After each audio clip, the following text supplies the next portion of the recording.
नाज़रीन, आज north America में जो है 10वां मुहर्रम है और मेरा आज भी रोज़ा है, इसलिए प्रोग्राम जो है उसकी टोन ज़रा सा नीचे होगी। ज़्यादा गरज चमक के साथ आज का मैं ये प्रोग्राम नहीं कर सकूंगा।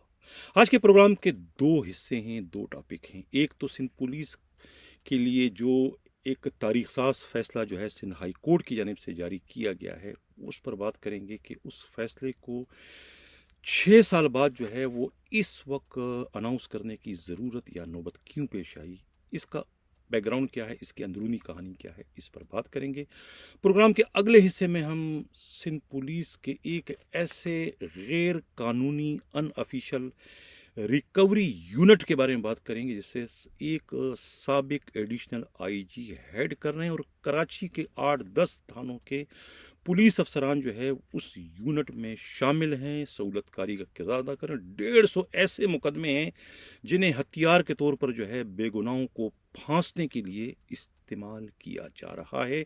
इसमें कौन कौन से अफसरान शामिल हैं और क्या है, इस पर भी प्रोग्राम में आगे चलकर हम डिटेल से बात करेंगे। हम बाज़ाब्ता अपने प्रोग्राम की शुरुआत अपने टॉप स्टोरी से करते हैं। आज जो सिंध हाई कोर्ट का जो फैसला है वो फैसला नहीं बल्कि एक तरीके से तोप का गोला है जो कि सिंध के उन तमाम हाउसेस पर जाकर गिरा है जो सिंध पुलिस में बिलवास्ता या बराह रास्त मुदाखलत के मुर्तकिब होते चले आ रहे हैं, बल्कि दूसरे मानों में जो है वो सिंध पुलिस के आईजी को भी एक तरीके से सिंबॉलिक बनाने में कामयाब हो चुके थे और सिंध के आईजी को एज अ पोस्ट मास्टर के जो है वो एक अरसे से इस्तेमाल करते चले आ रहे हैं। ये फैसला यकीनन उनके लिए जहर कातिल है। अब इस सिलसिले में कराची से हमारे नुमाइंदा खसूसी हमराज राही ने जो एक चौंका देने वाली रिपोर्ट भिजवाई है, उनकी रिपोर्ट के मुताबिक पीपल्स पार्टी के बाज़ सरफिरे रहनुमा और उनके जो जाले हैं उनका तो इंतहाई मुश्तइल होकर ये कहना है कि ये फैसला जो है ये एक तरीके से जो है पुलिस की जीत और सिंध हुकूमत की हार है। सिंध पुलिस के सरबराह ने बदला ले लिया।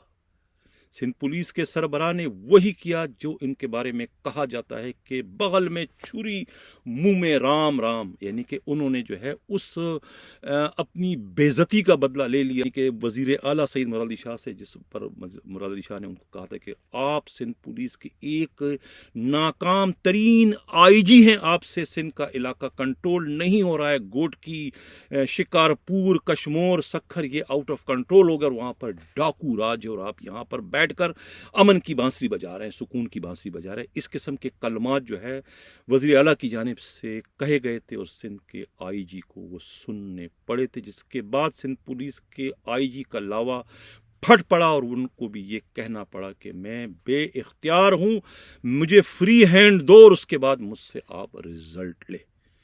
तो आईजी को जो है ये सब कुछ कहने में बेइख्तियार हैं और उनके पास कोई इख्तियार नहीं है, उन्हें फ्री हैंड चाहिए। ये सब कुछ जानने के लिए उन्हें पूरे के पूरे 14 महीने लगे। 14 महीने बाद उन्हें ये सुनने के बाद कि तुम जो है कहने में नाकाम आईजी हो, उन्हें ये कहना पड़ा कि मैं नाकाम इसलिए हूँ कि मेरे पास इख्तियारात नहीं। तो कहते हैं कि अपने आप को नाकाम कहलवाना जो है उन्हें पसंद नहीं और उन्होंने उसका बदला जो है वो कैसे लिया। कहने वाले ये कहते हैं किस तरीके से सिंध हाई कोर्ट का कंधा इस्तेमाल किया गया। सिंध हाई कोर्ट जो है इसमें जो है वो मुबैना तौर पर मीडिया रिपोर्ट्स के मुताबिक कहते हैं कि सहूलतकारी का इस वक्त किरदार अदा कर रही है अपने इस महफूज शुदा फैसले को अनाउंस करने की शक्ल में।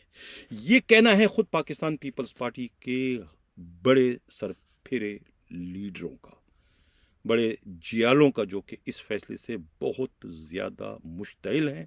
वहाँ पर जो है एक सफ़े मातम बिछा हुआ है, शाम गरीबा जो है वहाँ पर इस वक्त मनाया जा रहा है। तमाम हाउसेस के अंदर पीपल्स पार्टी के बड़े बड़े सुकरात जो है वो इस वक्त सर जोड़ कर बैठे हैं कि वही सूरत हाल जो एडी ख्वाजा के ज़माने में पैदा हो गई थी उसका एक बार फिर उन्हें सामना करना पड़ रहा है इस अदालती फैसले के अनाउंसमेंट की शक्ल में।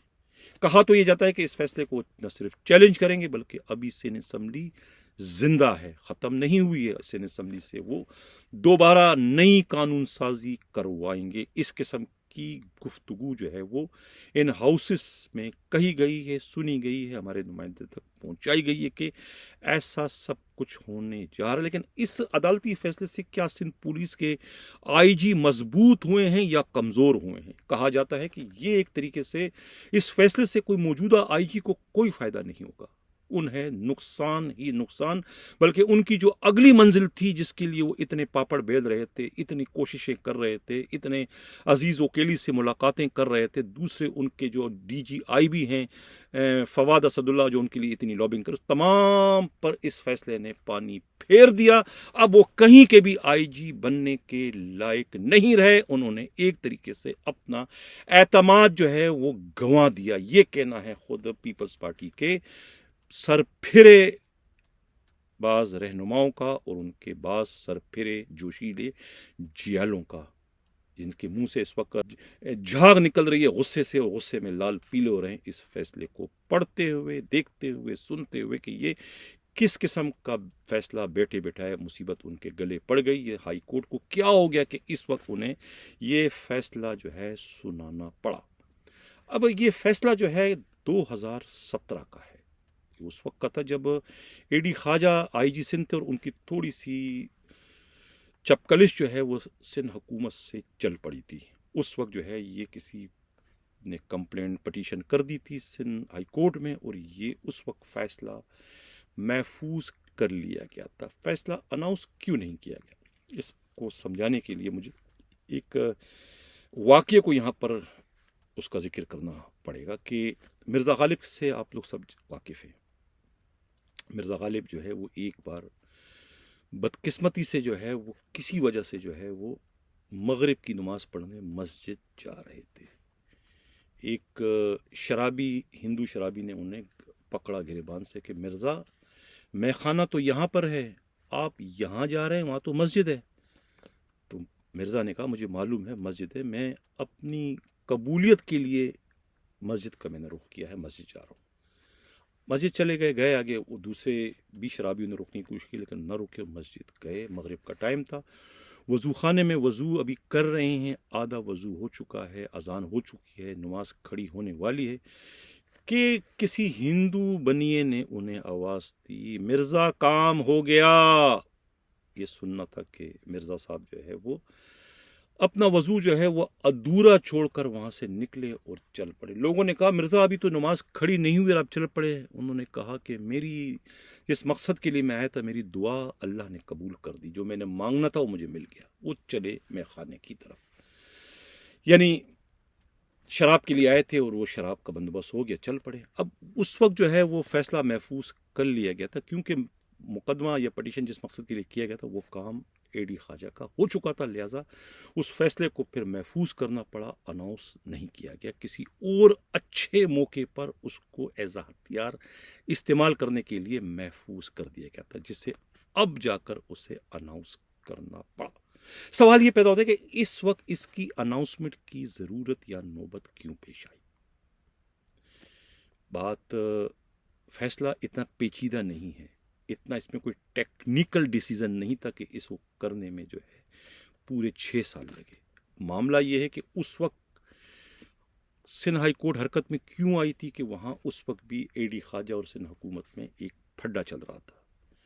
अब सिंध हाई कोर्ट क्यों हरकत में आई कि इस वक्त भी सिंध हुकूमत और आईजी में फड्डा चल रहा है। 3 रोज पहले जो है सिंध के वज़ीर आला मुराद अली शाह उन्हें एक नाकाम आईजी का खिताब दे चुके हैं भरी मीटिंग में कि तुम किस किस्म के आईजी हो कि तुम्हारे आईजी होते हुए कश्मोर, गोडकी, शिकारपुर, जैकबाबाद, सखर का इलाका महफूज नहीं बल्कि वहाँ डाकू राज है और रोजाना 10-15 लोग अगवा हो रहे हैं और तुम यहाँ दूर बैठकर जो है वो अमन की बांसुरी बजा रहे हो।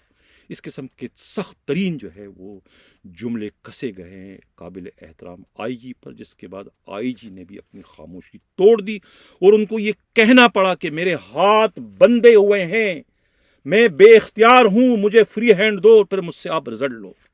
यानी कि हैरत की बात है कि आईजी सिंध को अपना बेख्तियार होने का और अपने पास यानी कि फ्री हैंड मांगने का उनको एहसास जो है 14 महीने लगे उसको, उन्हें ये जानने में कि उनके पास तो का कोई इख्तियार नहीं, वो तो सिंबॉलिक हैं, वो तो सिर्फ और सिर्फ जो है वो पोस्ट मास्टर हैं। जो हुक्म आता है सीएम हाउस से, जो हुक्म आता है बलावल हाउस से, जो हुक्म आता है गवर्नर हाउस से, जो हुक्म आता है किसी और हाउस से, वो उस पर सिर्फ एक स्टैंप लगाने वाले पोस्ट मास्टर हैं। इससे ज्यादा उनकी कोई हैसियत नहीं है। ये अब जाकर उन्हें 14 महीने बाद इसका एहसास हुआ।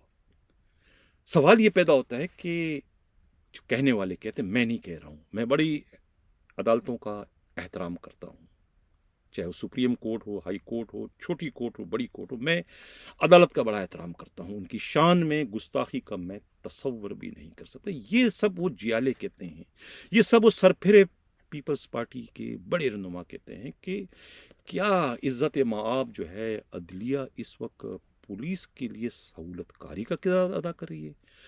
अब इस वक्त ये फैसला अनाउंस करने की जरूरत क्यों पेश आई? ये फैसला जो है तारिक सलीमी के आईजी होते हुए क्यों नहीं अनाउंस हुआ? ये फैसला कलीम इमाम जब आईजी थे उस वक्त क्यों अनाउंस हुआ? ये फैसला जब खुद डॉक्टर कामरान फजल आईजी थे तो उस वक्त क्यों नहीं अनाउंस किया गया? अब इस फैसले में 3 साल की पीरियड का रोना रो रहे कि 3 साल तक कम से कम आईजी को रहना चाहिए। अच्छा फैसला है, बहुत अच्छी बात है, लेकिन जब कामरान फजल आईजी थे उसको तो 1 महीना हुआ था।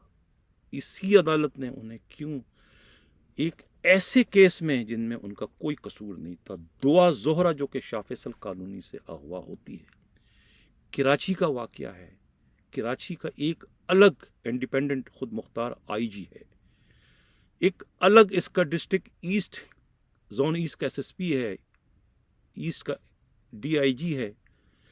फिर सब कुछ छोड़ छाड़ कर जो है मुअज़्ज़िज़ अदलिया ने उस वक्त जजेस ने जो है एक आईजी को क्यों पकड़ लिया? एक ऐसे आईजी को जिसको आए हुए सिर्फ 1 महीना हुआ था, उनकी शिफ्टिंग का, उन्हें तब्दील करने का हुक्म क्यों जारी उन्हें करना पड़ा? क्या वजह थी इसकी? ये मैं व्यूअर्स आप लोग पर छोड़ देता हूं कि आप इसमें तहकीक करें कि सिंध हाई कोर्ट को उस वक्त ऐसा क्यों करना पड़ा और अब ये फैसला अनाउंस करने की उन्हें ज़रूरत या नौबत क्यों पेश आई? क्या वाकई जिस तरीके से जियाले या पीपल्स पार्टी का सरफिरे रहनुमा ये इल्ज़ाम लगाते हैं मुअज़्ज़ज़ अदालत पे कि मुअज़्ज़ज़ अदालत जो है वो इस वक्त सहूलतकारी का किरदार अदा कर रही है, क्या ये सही है? सरकमस्टांस तो कुछ इसी तरह से हमें नज़र आ रहे हैं, दिखाई दे रहे हैं।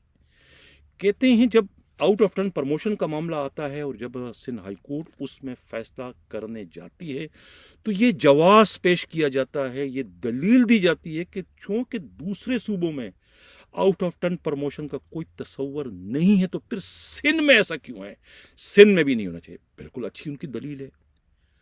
अब सिंध के आईजी को 3 साल तक कोई न छेड़े, इसके लिए क्या दलील आप देंगे? क्या खैबर पख्तूनख्वा में 3 साल तक आईजी का रहना जरूरी है? पंजाब में तो 6 महीने में चेंज हो जाता है, 1 साल में 4 आईजी चेंज हुए, इस्लामाबाद में चेंज हो जाते हैं, बलूचिस्तान में चेंज हो जाते हैं। वहां तो कोई ये सवाल नहीं उठाता सिंध कोई आसमान से उतरा हुआ सूबा है या सिंध पुलिस कोई आसमान से उतरी हुई पुलिस है। ये मैं नहीं कह रहा, मैं एहतराम करता हूं सिंध के हाई कोर्ट का।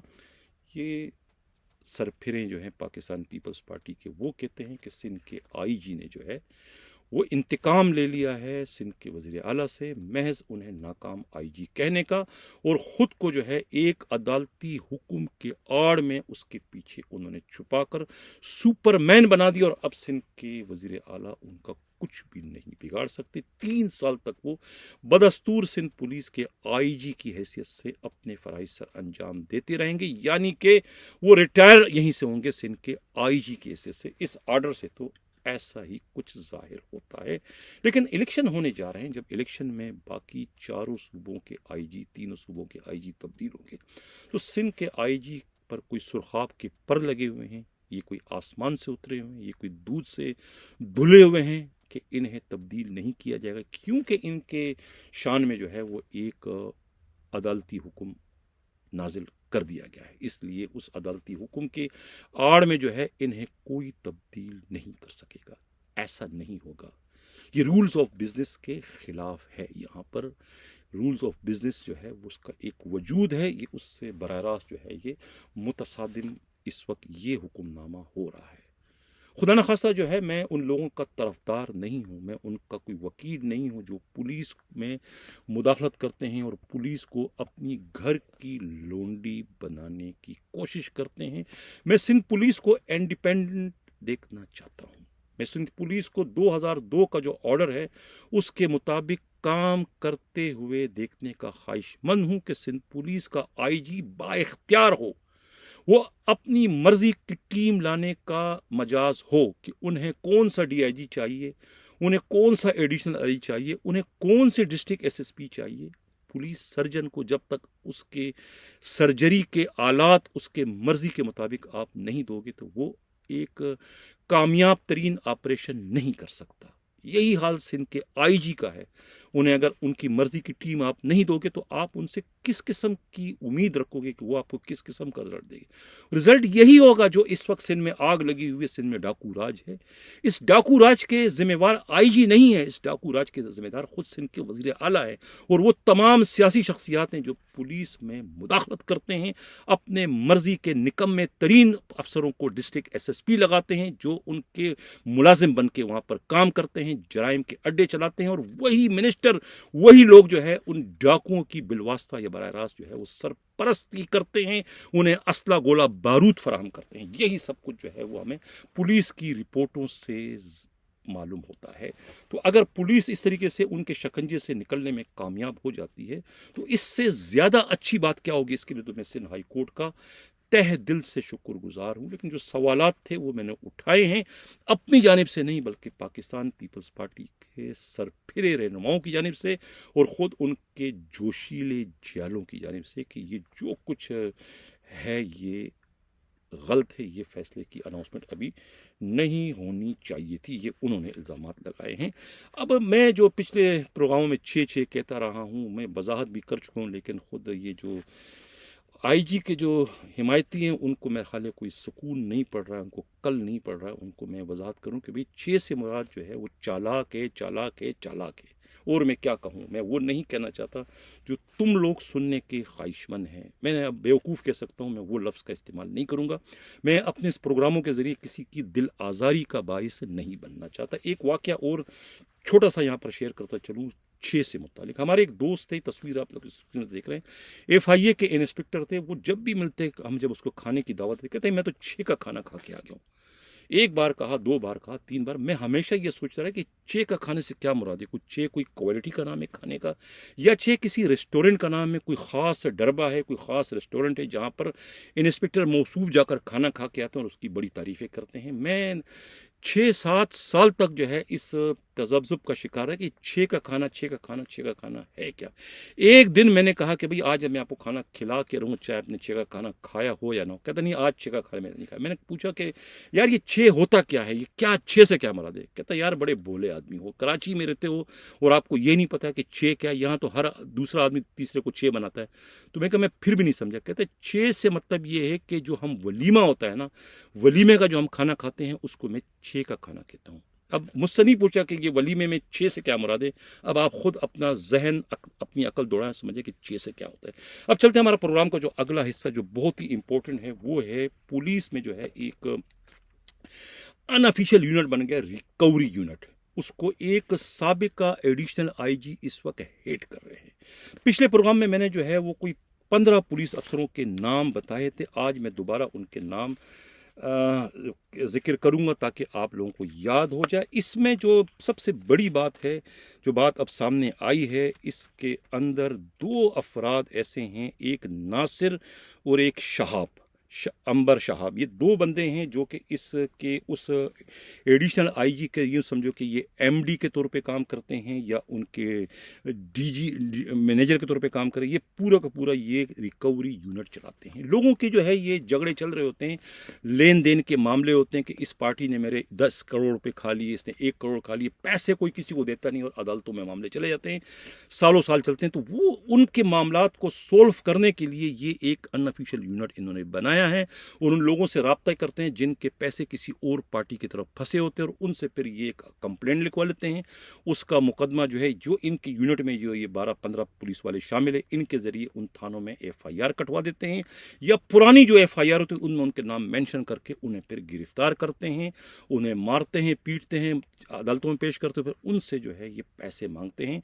अगर पैसे नहीं देते तो फिर उसे एक एक बंदे के खिलाफ 15-15, 20-20 मुकदमा दर्ज करते हैं। लोग फिर उन मुकदमात से पीछा छुड़ाने के लिए जो है वो पैसे किसी न किसी तरीके से कड़वा घूंट पी कर इनके हवाले करके अपने आप को अपना पीछा छुड़वाते हैं। अब इसमें 15 पुलिस अफसरान के पहले आप नाम सुन लें, उसके बाद मैं एक कंप्लेंट की जो है वो कहानी बताऊंगा, उसी पर अपने प्रोग्राम को एंड करूंगा। प्रोग्राम का दौरानिया काफ़ी बड़ा हो गया, लंबा हो रहा है, तो मैं इसको ज़रा सा मुख्तसर करने की कोशिश करूंगा। ये जो है नाज़रीन, ये 15 पुलिस वाले जो हैं, एक इंस्पेक्टर था सब्ते हसन PS कदरी है, इंस्पेक्टर शफकत हुसैन मंगी जो है ये लीगल ब्रांच साउथ के हैं, इंस्पेक्टर अल्ताफ PS हैदरी है, sub inspector Abdul Rauf legal branch south के हैं, और इस तरीके से sub inspector Akbar Hussain north अदालत थाने के हैं, सब इंस्पेक्टर नेमत अली थाना आराम बाग के हैं, सब इंस्पेक्टर शकील जो है न्यू कराची के हैं,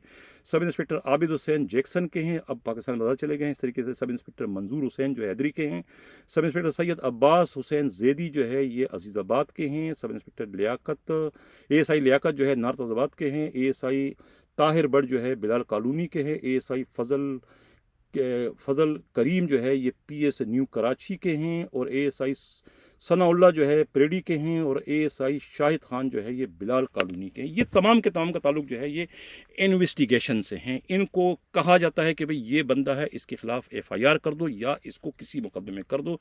एक एक मुकदमे में करने के कहते हैं मुबैन तौर पर इनको 5-5 लाख रुपए इनको दिए जाते हैं इस इन्वेस्टिगेशन वालों को। अब जो कंप्लेंट आई है IG की तरफ से, जो कंप्लेंट की गई है उसका भी ज़रा सा मैं एक मुख्तसर सा मैं हवाला दे दूं कि वो कंप्लेंट क्या आई थी, उस पर क्या कार्रवाई हुई थी। उस कंप्लेंट पर मैं अभी आप लोगों को नाज़रीन, टाइम बड़ा कम है मेरे पास, ये है कंप्लेंट जो है अब्दुल रहमान की तरफ से थी। रहमान जो कंप्लेंट की उन्होंने IG से कि मेरे खिलाफ इन्होंने 13 मुकदमे इन्होंने दर्ज किए हैं, इस ग्रुप ने, इस पार्टी ने, और उससे करोड़ रुपए जो है वो ले चुके हैं। इसी तरीके से समंदरी का एक फैसलाबाद का एक बंदा है, तस्वीर स्क्रीन पर आप देख रहे हैं, इसका नाम जो है अयूब नाम है इसका। ये बेचारा जो है अयूब फालिज का मरीज है। इनके कोई 30 लाख रुपए का लेन देन का मामला चल रहा था एक ताहिर जावेद से जो कि फैसलाबाद के हैं।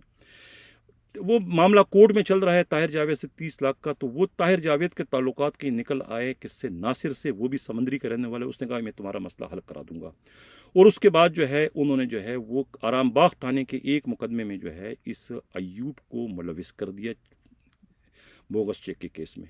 और उसके लिए सब इंस्पेक्टर जो है ये नेमत गिरफ्तार करने के लिए चले गए, क्या नाम है, फैसलाबाद चले गए और वहाँ इनको गिरफ्तार करके लेकर आए। इस पर 5 मुकदमे जो है कहते हैं कि दर्ज किए हैं।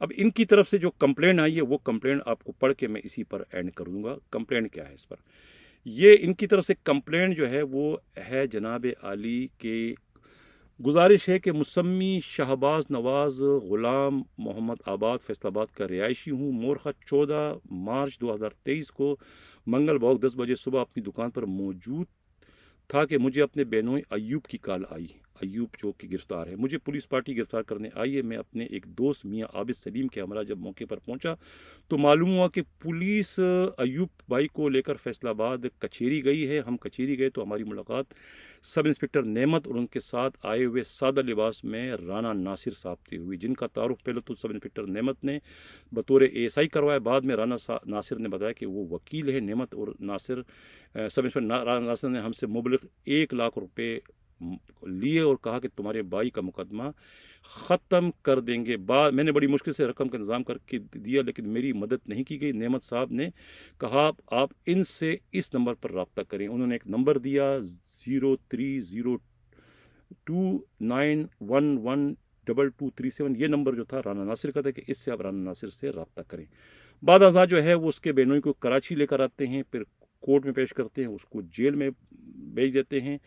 और अच्छा इस कहते हैं कि उसके बाद जो है उसने राना नासिर से टेलीफोन पर कॉल की, बात की और थाना आरामबाग कराची आए और फिर मेरे बेनोई अयूब पर जो है कराची में एफआईआर दर्ज है। मैंने कहा मेरा बेनोई आज तक कभी कराची गया ही नहीं। हैरत की बात है कि अयूब जो है कभी फैसलाबाद से कराची नहीं गया, लेकिन उनके खिलाफ कराची के थाना आरामबाग में सब इंस्पेक्टर नेमत ने एफआईआर दर्ज कराई है। इससे अंदाज़ा लगाया जा सकता है कि कितनी बड़ी जालसाजी, कितना बड़ा फ्रॉड, कितना बड़ा धोखा जो है इस वक्त कराची पुलिस में जो है ये रिकवरी यूनिट कर रही है, जिसको एक एडिशनल साबिका एडिशनल आईजी जो है वो हेड कर रहा है, जिसमें ये 15 पुलिस वाले उसके मेंबर के ऐसे काम कर रहे हैं, गैर कानूनी काम कर रहे हैं। ये सब के सब इनके पास कहते हैं कि कोई अच्छा ये उसको जब एक मुकदमे में उनकी जमानत हो जाती है अयूब की, तो पता चलता है कि वो तो उसके खिलाफ 4 और मुकदमे हैं, उन 4 और मुकदमों में उनकी गिरफ्तारी हो जाती है।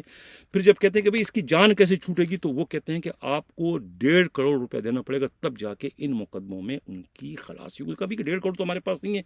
सारा का सारा मामला 30 लाख का है और 30 लाख जो है किस तरीके से बच्चे देते देते वो 1.5 करोड़ बन गए। कहते हैं कि ये जो नेटवर्क है जालसाजों का, ये जो राना नासिर है, ये जो पूरा का पूरा ग्रुप है, इनके पास जो है 150 मुकदमे इन्होंने ऐसे रखे हुए हैं एज ए हथियार के तौर पर, कि जिनमें किसी भी बेचारे को जिनके लेन देन का मामला होता है उसमें उसको मुलविस कर देते हैं और बाद में उन्हीं मुकदमों में जो है वो पेशावर में हो, कहीं सियालकोट में हो, शीशावतनी में हो, जड़ावाला में हो, या इस्लामाबाद में हो, या इलाका गैर में हो, या फिर सवाबी में हो, या फिर ज़ियारत में हो, या कोयटे, कहीं से भी ये उसको पकड़ के लाते हैं और ये इनका ये कारोबार चल रहा है। ये 15 पुलिस वाले इसमें बेनकाब हो गए। ये एक सरकारी यानी कानून के ज़ेरे साया जो है लोगों को अगवा करके कराची लाया जाता है, गिरफ्तार किया जाता है और उनसे फिर तावान मांगा जाता है। यानी इन 15 पुलिस अफसरों को जो है एक रिटायर्ड एडिशनल आईजी और उसके साथ साथ जो 2 दूसरे बंदे हैं, ये उनके नुमाइंदे बनकर जो है इन 15 पुलिस वालों को अपने इशारों पर नचवाकर लोगों के खिलाफ झूठे मुकदमा दर्ज करके सिंध पुलिस की रुसवाई, सिंध पुलिस की बदनामी, सिंध पुलिस की बर्बादी का इस वक्त बाइस बन रहे हैं। सिंध पुलिस को डाकू जाहिर करने का एक चलता फिरता इश्तिहार बन चुके हैं। इसके लिए मैं सिंध पुलिस के काबिल एहतराम आईजी गुलाम नबी मेमन साहब आपसे और ख़ुद कोतवाली शहर जावेद आला मोडो साहब आपकी तवज्जो चाहूँगा कि खुदारा इस ग्रुप के खिलाफ कार्रवाई करके सबसे पहले तो इन जो 15 पुलिस अफसरान आपके उनके इशारों पर जो गलत काम करते हैं, इन्हें तो आप निशाने इबरत बनाएं। इनके खिलाफ जालसाजी के मुकदमे दर्ज करके इन्हें तो निशाने इबरत बना के इन्हें तो पहले गिरफ्तार करके जेल भिजवाएं। उसके बाद खुद इन्हीं के बयानों की रोशनी में इनके सरपरस्त और ख़ास तौर से जो रिटायर्ड एडिशनल आईजी है उनके खिलाफ भी खुदारा आप कार्रवाई करें। ये इन्होंने जो है लोगों की ज़िंदगियां अजीरन कर दी है। ये अयूब जो है फालिज ज़दा है, इनकी ज़िंदगी इस वक्त ख़तरे में है, लेकिन ये जो लालची लोग हैं ये 1.5 करोड़ जब तक इन्हें नहीं देंगे, इन्हें इन मुकदमों में जो है वो रिहाई नहीं दिलवाएंगे, इन्हें बेगुनाह जाहिर नहीं करेंगे। एक बिल्कुल बेगुनाह शख्स जिसने कभी आज तक कराची देखा ही नहीं है, वो कराची ही के 5 मुकदमात में इस वक्त जो है वो जेल की हवा खा रहा है। इससे ज़्यादा जुल्म, इससे ज़्यादा नाइंसाफ़ी, इससे ज़्यादा और क्या तकलीफ दे बात हो सकती है। नाज़रीन, मैंने कहा था कि मेरा रोज़ा है, आज मैं ज़्यादा चीखूंगा चिल्लाऊंगा नहीं, अपनी वॉल्यूम को कम रखूंगा, लेकिन मैं मजबूर हूँ। इस किस्म के जब वाक़यात मेरे सामने आते हैं तो खून खोलने लगता है और फिर मुझसे रहा नहीं जाता है। मैं फिर नहीं देखता हूँ कि मैं क्या कह रहा हूँ, क्या नहीं कह रहा हूँ। ऐसे लोगों के ख़िलाफ़ जो है वो ज़बरदस्त तरीन कार्रवाई करने की ज़रूरत है। मैं विनती करूँगा, इल्तिजा करूँगा आईजी गुलाम नबी साहब आपसे और ख़ुद जावेद आला मोडो साहब, आप खुदारा ये जो 15 पुलिस अफसरों की मैंने आपको लिस्ट पढ़कर सुनाई है, आप ख़ुद इसकी इंक्वायरी करें और उनके खिलाफ जो है कार्रवाई करके इन्हें पाबंद सलासल करें, इन्हें जेल भिजवाएं और इन्हें जो है डिसमिस फ्राम सर्विस करें। यही कानून और इंसाफ का तकाजा है। इसी के साथ नाज़रीन इजाज़त हूँ। अल्लाह हाफिज़।